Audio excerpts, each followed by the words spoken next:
Bilocyte from The Legend of Zelda Skyward Sword. The camera, oh my goodness, the camera! As if it isn't cool enough that it isn't a sky battle. I mean, look at that! This battle just screams 101, and nobody is going to interfere. There's just something the way he glares at you that makes it really personal. How you hurt this parasite is by deflecting its loogie back at its ears. Yeah. But there are some exceptions to this that can involve arrows and the Skyward Strike. With the environment, the music, the isolation, the presence, the excellent way the camera swoops in and out when every attack is made, it argues for a very immersive battle. The way it shows expression is really impressive too, how its eye changes from a very concentrated look to something that looks manic. The only thing that brings this down is its difficulty. It's got it tackled on every other front. If it moved its head more spontaneously to dodge your attacks and didn't pull the Tentalus's eye drops down in your face formula, it would have competed for a top tier boss.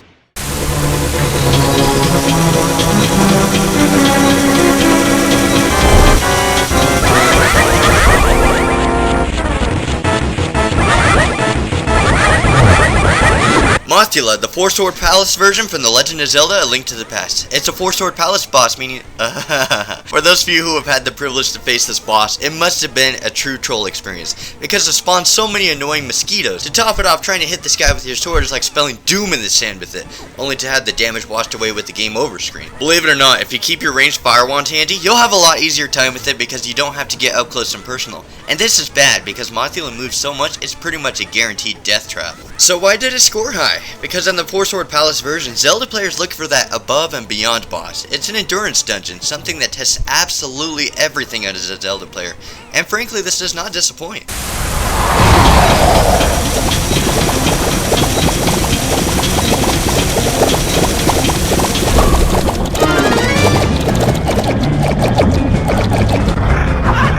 Warp from The Legend of Zelda: Majora's Mask. There's actually a lot to talk about this one because of where it stands. I mean, seriously, would you consider this a mini-boss? Well, it certainly doesn't play like one. This is one of those bosses you're either good at or you're not, because you have to go for its eye underneath its bubble shield, but, well, good luck with that. The way it shoots its bubbles everywhere is extremely unpredictable and admittedly unnerving for some. One of the worst things about this boss, can't you tell I'm one of those that had a hard time with it, by the way, is that it gives off the idea you must go for the bubbles first, then its eye. Boy, what a bubble bath that ended up being. Whether you're good at it or not, this is one of the most memorable mini-bosses, and with good reason. It certainly broke a few rules of what you normally expect out of Zelda bosses.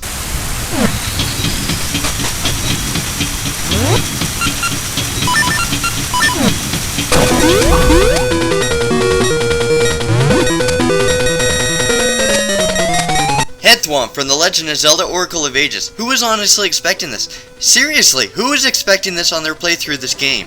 Got a whole list of notes here. Pros, 2D environment, puzzle and a boss, the four faces cause experiments, the interesting boss design, and the overall mystery of it is really engaging. The list goes on. One con, may cause some to be confused and stumped. Yeah, we can see that, but that's the idea of puzzles, right? In a Zelda game? Just throw a bomb in on his right face and that's that. Yeah, well, every Zelda boss does that. I hope those naysayers get the picture that if you unlock a puzzle once, you have the cheat sheet for next time. Overall, this is one of those bosses where you encounter it that you don't really have a straightforward way to kill it, or it'll keep you guessing for a bit. And that's okay, we like those.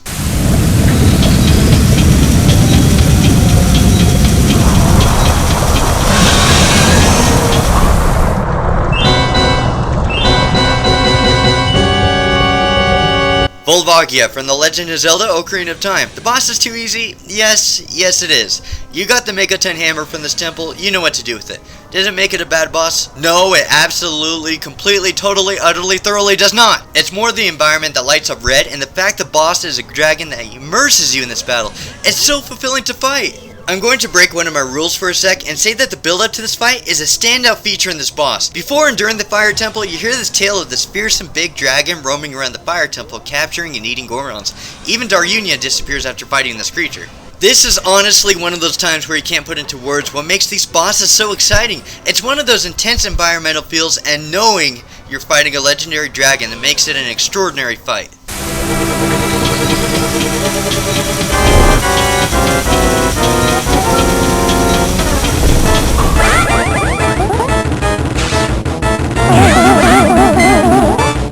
Blind from The Legend of Zelda: A Link to the Past. This is not a well-known boss, so let me explain. After apparently escorting a girl through the dungeon trying to escape, you come across sunlight that exposes Blind's disguise, and then the boss battle begins. Does he get points on that? I guess. It's not hard to see through. It's more on how he tests you on your reflexes that makes it a great boss battle. At first when you hit him, he'll shoot lasers everywhere, then dismember his head to shoot more lasers, then dismember another head to have 3 heads shooting in all directions. Now that's an adrenaline rush.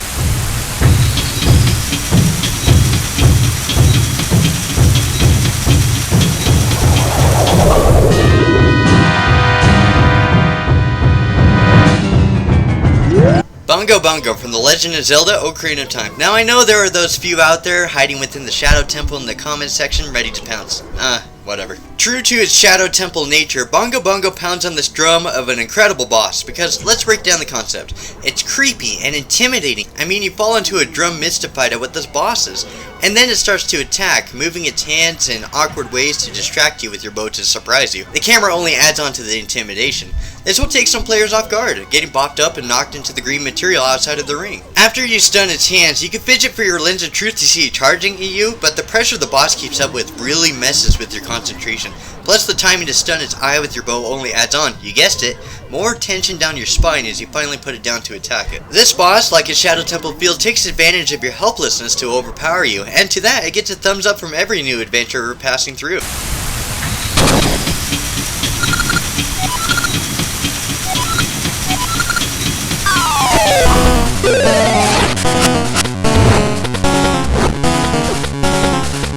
The Pose Sisters from The Legend of Zelda Oracle of Seasons. These are not pushovers. I repeat, these two girl ghosts are not pushovers. They've got it mapped out perfectly. One will attack in an arc with flames while one will charge you with his sword. However, very frequently they'll blow out the torches, and if they're all gone, you restart back at the start of the dungeon. So let's get the picture here. They'll keep switching up their tactics to attack you mercilessly with their diverse attacks, and you have to worry about keeping the torches lit. That's 2 pose, 2 attack styles, and 4 torches to keep lit. These two are the best team in the Legend of Zelda series. This is a battle where you can't focus on what's in front of you like a normal boss. You have to keep strategy on the bigger picture and stay ahead on what the 2 pose are doing to beat this one.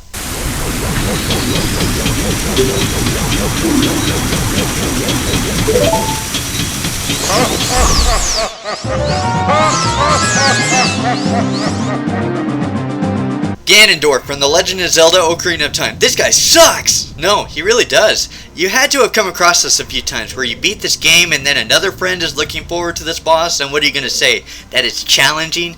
Probably make a baseball joke, or that it's worthy of anything. This actually tied with VOLVAGIA. Being in a cool environmental feel, it was easy, and the visuals are pretty impressive.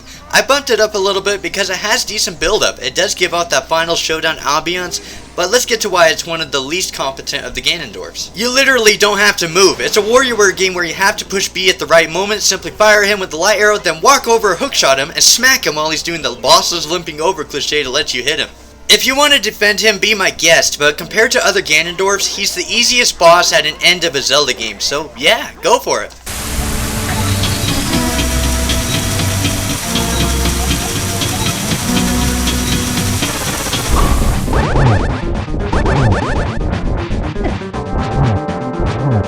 Ganon from The Legend of Zelda: A Link to the Past. So for a moment, pretend that this isn't a final boss, that you just happened to encounter a boss when you dropped into the pyramid. Is it believable? I mean, you haven't met this guy before, so there's not really tension between you and this guy, right? Other than the music, can't you tell Ganon is trying to act like a final boss, but doesn't quite make the cut? It's like he barged into the boss clubhouse and says to everyone, "Hey, I'm the final boss. I just am. Don't question it." Everything else is great, except for that build-up. He has excellent difficulty, his moves are tough, the strategy behind him is extraordinary, but his sudden entrance is terrible and awkward. With other Zelda games, you have this connection to kill the final boss, but here, nada. I know that does sound harsh, but on final bosses, it's important to have reasons to kill them for things they've done in the past, but there is no past relation here.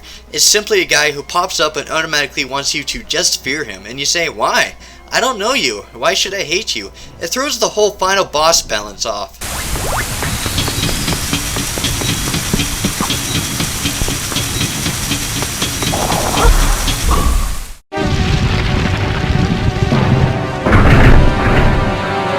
Eox from The Legend of Zelda Phantom Hourglass. This is one of those entries where a million things are going through my head. Should I make a joke about the Zelda game and the touchscreen? Should I talk about that this reminds me of a boss from Star Fox 64? I guess I'll stick to how the boss plays out. I'll leave it to the top 10 guys for the fancy stuff. Eox is some sand robot. Using your hammer, you have to vault up to where the bottom screen scrolls up to his figure and start tapping his red sensitive spots to piece him apart, which is pretty cool and creative. To top it off, you also have to scrub his back. There we go. A disgraceful bathroom joke. Now we're getting somewhere. After the body is destroyed, its head is left, which will start shooting volleys of arrows in all directions, at which you have to catapult onto its head to deal the finishing blow on its headpiece. In the ranking, it did everything right. I can't find a problem with it.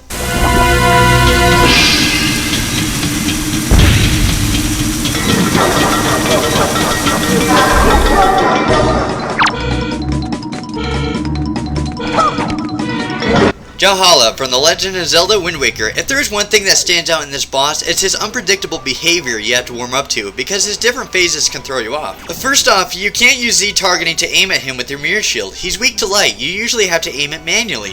Second, he'll fall on his butt, at which you have to figure out what to do next. Then you have to pick him up and throw him into the spiked corners of the arena to daze him. His third phase will catch everyone off guard, at which a ton of Pikmin will start frolicking everywhere. Sure, you'll catch on to the super fancy spin attack, but the unpredictability will make you things like, what if they attack me? Or, holy cow, there's a ton of them. So he has a few phases, unpredictable movements, using shock and awe with his Pikmin followers, getting in the zone with your spin attack, and making adjustments for this battle.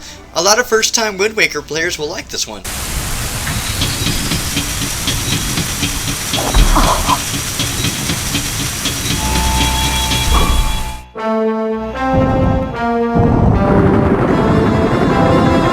Kragma from The Legend of Zelda Spirit Tracks. Again, I'm at a loss for words. Why am I filtering myself? Oh, right.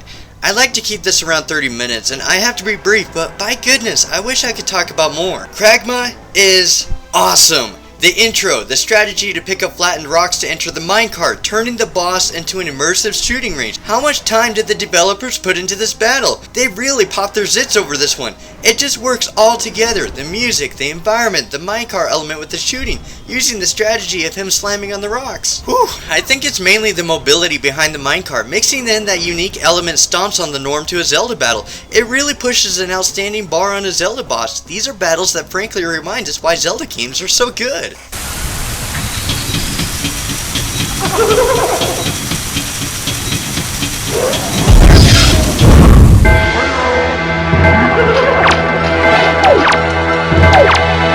Wizrobe from The Legend of Zelda Wind Waker. Now I want to remind everyone, especially since we're going in deep now, that there is no mini-boss or boss bar. It's a free-for-all for both categories, as long as they hold up to their judging points. And this mini-boss in the 5th dungeon holds up well. This mini-boss summons up a gauntlet of enemies to come after you. Enemies you fought before, but there's a pinch involved. There's a lot of them along ranged and flying enemies that can come in to interfere with your attacks, including the Wizrobe. You have to be constantly aware of the strategy changes or keeping an eye on the background, but chances are you'll have to guess the timing of the oncoming attacks. It's a really well put together and fun mini-boss, definitely one you can get an enjoyment out of.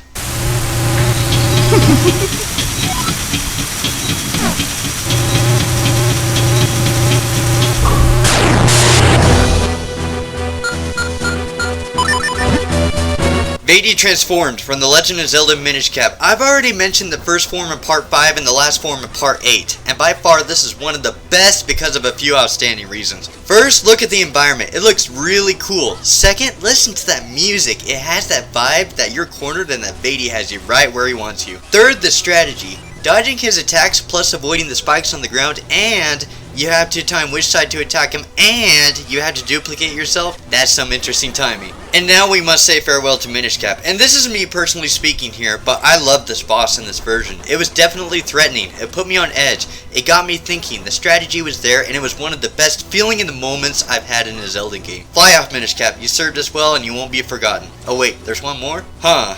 Well, that went to the sky.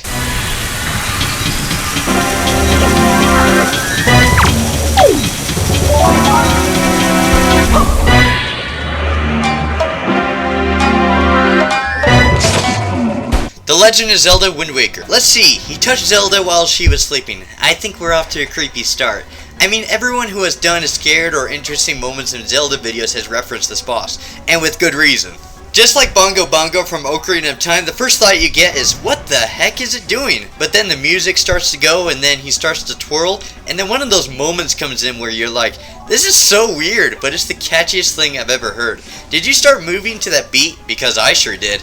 Now the difficulty is lacking? Yes. All you have to do is a boomerang to pluck its guitar hairs and a light arrow. But this is immersed and filled up to the brim, and for something this freaky, how the heck did it pull it off so perfectly?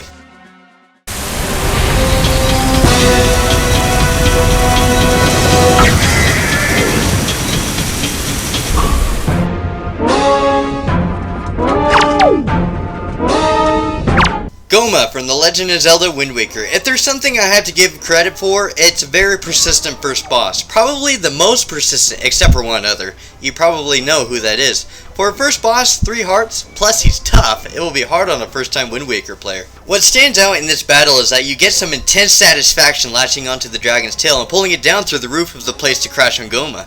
Ooh, classic. You may think, oh, that's it? Just caught some cracks in his face? But nope! The music will pick up, his attacks will increase with more ferocity, and with 3 hearts you'll be clambering to stay alive. Plus on top of that, the fire effects and graphics on the monster are very impressive. For those who started out with this game, get ready for an adventure, and what a great first milestone.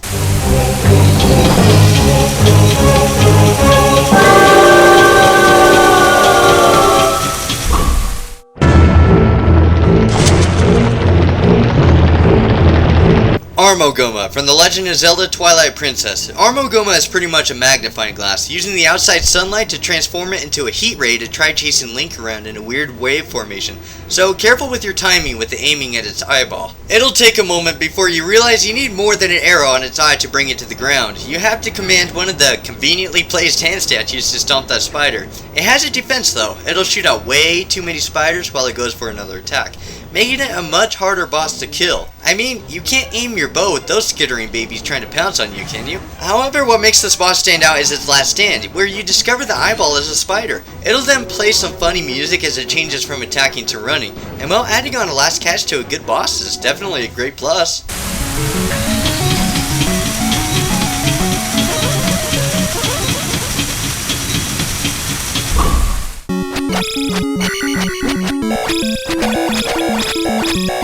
Dark Link from The Legend of Zelda Adventures of Link. I think the thing that stands out is shock value. It's just 1 second you're about to rescue Zelda, and then the next second time freezes and your shadow pops out. Then before you try to grasp or question the idea, it starts to attack you. The fact is so unexpected and comes in swords ablaze and is really out there. Now comes Far Away's Wind from Ganon from A Link to the Past and puts a twist on it. You remember I said you need that familiar connection? Establishing a connection of your shadow that jumps out of you is about as good as it gets, because you know yourself more than anybody else, right? What adds to the cherry to this is that how do you defeat yourself? All throughout the game it's been your sword and shield against everything else, but how are you prepared to push your own offense and defense? That's $1,000,000 question, isn't it? Or will you become a Dark Link yourself and use the corner glitch if you aren't good enough? You heard me. Are you that afraid of your shadow not to go down honorably fighting like a real hero?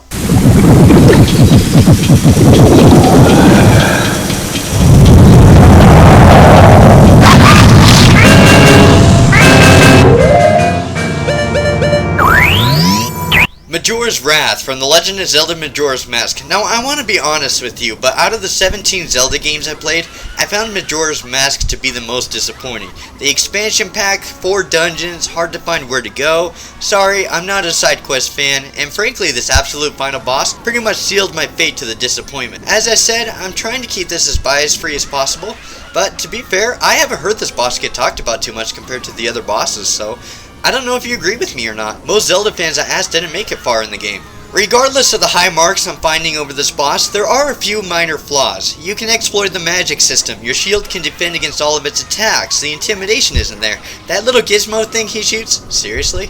I think this boss is like the game. It's really engrossing if you enjoy the atmosphere and concept, but if you don't, the boss falls down into a dud and you consider it an empty, easy shell of a final boss.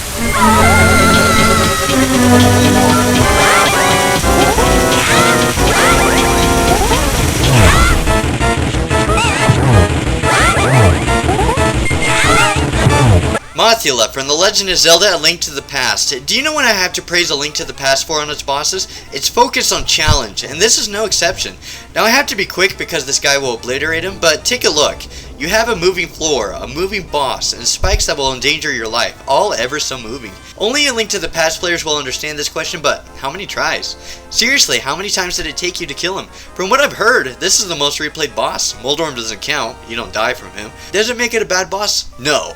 Who's going to decline when a game bows its head to you and says, "Come on, get up weakling, we're just getting started"? Come on, that adds on to your satisfaction of a pride as a gamer when you beat him.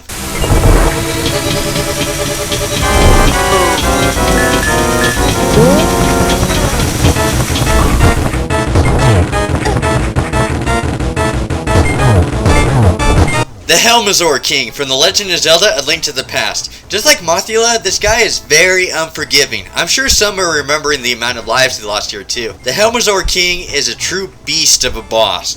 First off, the armor on his face will take a while for your hammer to chip off, but there's a couple of things you have to worry about first. First off, the tail. That thing works like a trebuchet, bopping around faster and faster until it snaps at you unpredictably like a scorpion. We're not close to getting done. It'll shoot fireballs that'll disperse into more fireballs, and then as its green weak spot is exposed and you're hitting it, it'll move more unpredictably at greater speeds. By the way, all three of these attacks are very hard to avoid and cost 2 hearts apiece of damage.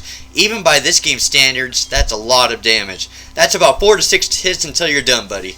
Again, the difficulty is peaked, the design is peaked, but believe it or not, there's a harder version. Are you ready?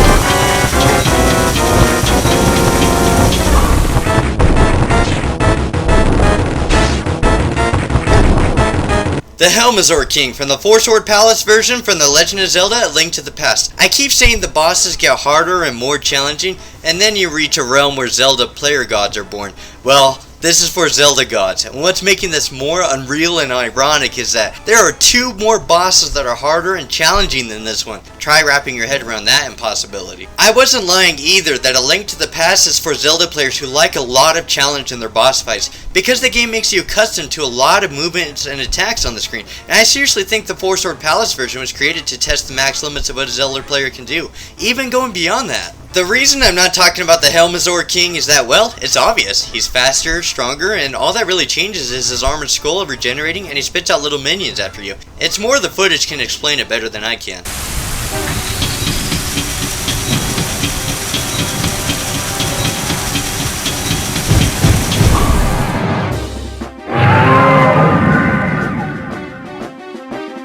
Dongorongo from The Legend of Zelda: Phantom Hourglass. No, this isn't being credited for its astounding difficulty. It's going up because, think of this, the developers put in some decent time to make this a tag team battle. And what's cool about it is that it actually works. They put in an entire control scheme just for this battle. How it works is that you have to keep an eye on Link and the Goron as you do the 2 halves to attacking the boss. The Goron will knock it over while Link, who is stranded from the boss, has to land a bomb fuse over to its mouth after the Goron does so. It sounds like a straightforward and easy concept, but remember you have to watch both characters to make sure they don't get hit by enemies or the boss alike, which is quite a task. Once the boss starts getting low on health, the number of enemies will start ganging up, so it's quite a situation. Overall, originality is always welcome to a Zelda boss. The more original, the better.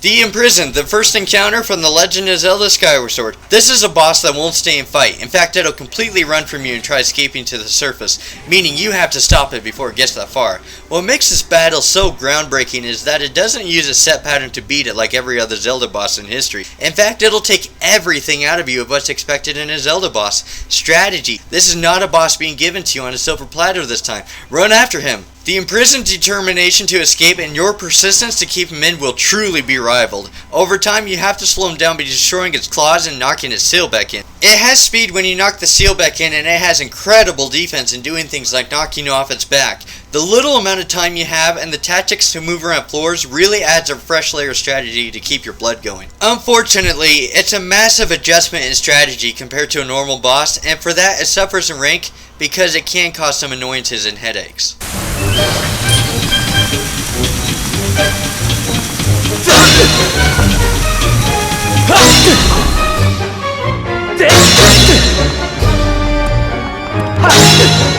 Ghirahim, the first encounter from The Legend of Zelda Skyward Sword. For those who came in late for the game, I'm not judging by attachments or nostalgia. That'll be unfair to the other bosses and games. This list is generalized, not personalized. Trust me, if it was personalized, this guy would drop ranks like crazy. I don't really like Ghirahim myself. Regardless though, the battle with Ghirahim has a few twists and turns. He'll pretty much toy with Link the entire time, grabbing his sword and doing stuff like, here, this is how you use a sword. After a while, he'll fire lines of magic towards Link for practice with the sword, and will even bring out his own to chase Link down. Overall, it's more on a boss battle of what's to come, but it's definitely an impressive start of what is to come in the battles between Link and Ghirahim. I mean, who doesn't like rivalry? It sets it up for character development and a chance for a comeback.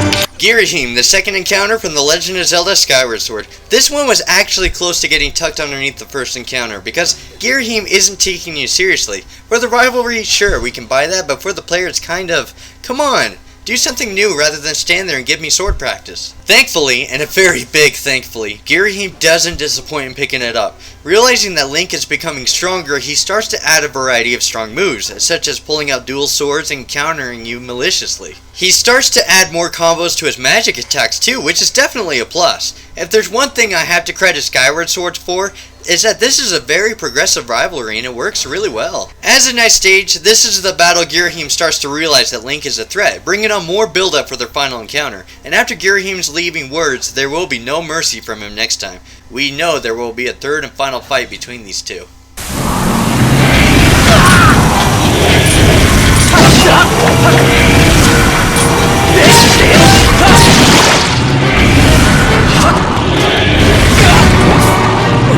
The Imprisoned, the second encounter from The Legend of Zelda Skyward Sword. Whew, boy, it sprouted hands and it wants out. The same rules pretty much apply, except it's tougher and Groose is there to help out with firing a cannon at it to slow it down, and knock it on its back. And like the Four Sword Palace version from A Link to the Past, there's not much else to go on, but I think I know where to spend the extra time on. Why did I rank it so high? I don't know if you grew up in the 90s, but I've learned that nobody likes getting accustomed to new things. For example, Majora's Mask wasn't liked for a few months because it wasn't Ocarina of Time. Trust me, the controversy was there at one point. Same with Wind Waker and its cartoonish graphics, same with Twilight Princess with its art style, same with Skyward Sword for its motion controls. And what about A Link Between Worlds? Instantly loved it because it reminds them of the old days of A Link to the Past. Zelda players or video game players don't like new things. That's the way it is. I'm going overboard on time. I don't care. I'll spare a moment. So you hate this boss because it's a boss that defends itself by flopping you off its back? Because it encourages strategy like a Zelda game should? Or is it the race against time? So think about what you're saying when you contradict that. You enjoy bosses that don't defend themselves? You enjoy bosses that don't require strategy? You enjoy bosses that stick to old traditions with no time limit because you want it easy? Sorry for being harsh, but just like every new Zelda game that comes out, just because it's new and unfamiliar doesn't mean it's bad or there to suffocate you out of your comfort zone. I mean, new and unfamiliar means original, right? Don't you want new things? It's just a thought.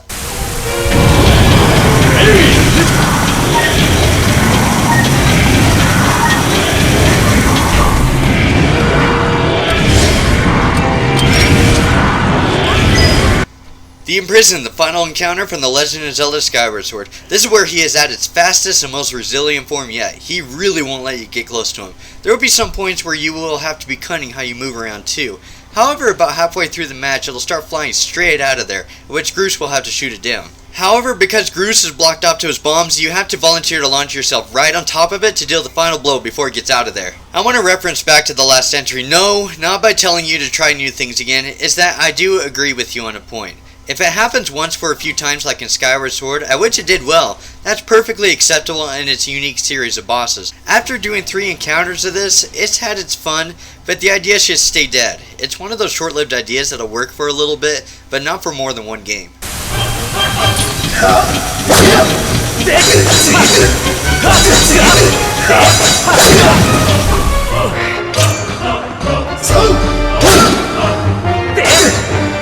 Ghirahim, the final encounter from The Legend of Zelda Skyward Sword. Ooh, sorry, but Ghirahim is my most hated character in the Zelda series. Yes, even worse than those guys like Navi and Fi. 1, because he reminds me strongly of a possible 3D Kefka, who is in my top 5 absolute hey guys, and 2, because of this battle. It's okay, I've got the time and I'll make time for it. First I'll talk about the general stuff because, it's a general countdown. If you come to my side of the fence with the imprisoned, it's only fair I hop to your side of the fence as well. Ghirahim is really good, the improvement in his design. Just like all other encounters, it's slow to start but it starts to pick up.